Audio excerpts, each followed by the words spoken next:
या पद्धतीने फ्लॉवरची भाजी ना तुम्ही याआधी कधीच केली नसेल, कारण ही भाजी आपण फक्त वाफेवरती शिजवून करणार आहोत। यामध्ये पाण्याचा वापर अजिबात करणार नाही। त्यासाठी इथे मी अर्धा किलो फ्लॉवर घेतला आहे। त्याचबरोबर एका बाउलमध्ये अर्धा बाउल पाणी घ्यायचं आहे, त्यामध्ये अर्धा चमचा मीठ टाकायचं आहे। असं केल्यामुळे फ्लॉवर जेव्हा आपण पाण्यामध्ये सोडतो ना, त्यावेळेस फ्लॉवरमधली सगळी घाण किंवा छोटीशी जरी अळी असेल ना, ती पाण्यामध्ये खाली जाऊन बसते। तर त्यासाठी पाण्यामध्ये मीठ टाकूनच हे फ्लॉवर त्यामध्ये कट करून घालायचे आहेत। फ्लॉवर थोड्या मोठ्या साईजमध्ये कट करून घ्यायचे आहेत।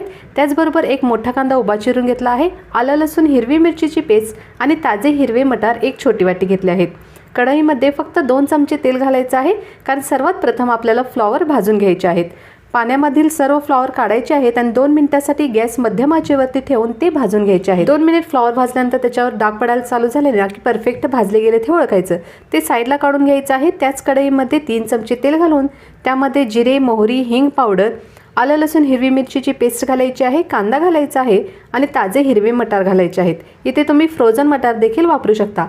गॅस मध्यम आचेवरती ठेवून ही प्रोसेस करायची आहे।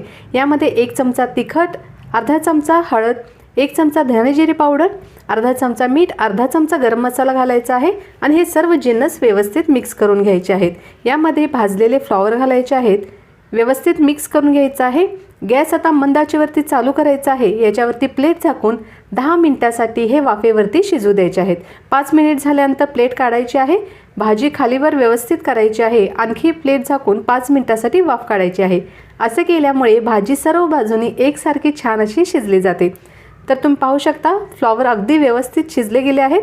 तुम्ही चमच्याने अशा प्रकारे कट करून देखील फ्लॉवर व्यवस्थित शिजलेत का ते पाहू शकता। तर अशा प्रकारे पाण्याचा अजिबात वापर न करता फक्त वाफेवरती ही भाजी तयार होते आणि सर्वात महत्त्वाचं म्हणजे ही भाजी वाफेवरती शिजल्यामुळे चवीला खूपच छान लागते। तर जर मुलांना देखील फ्लॉवरची भाजी आवडत नसेल ना, तर अशा प्रकारे नक्की तुम्ही त्यांना करून द्या, त्यांना देखील ही भाजी खूपच आवडेल। त्याचबरोबर इथे त्रिकोणी शेपमध्ये चपाती केली आहे, कारण मुलांना असे वेगवेगळे प्रकार काही केले ना तर आवडतात। भाजीमध्ये इथे 1 चमचा लाल तिखट वापरलं होतं, कारण आलं लसूण हिरवी मिरचीची पेस्ट केली ना, त्यामध्ये मिरची बारीक केली होती। त्यासाठी तिखट जरा बेतानच घालायचं आहे। तुम्ही देखील नक्की ट्राय करून बघा, तुम्हाला देखील खूपच आवडेल।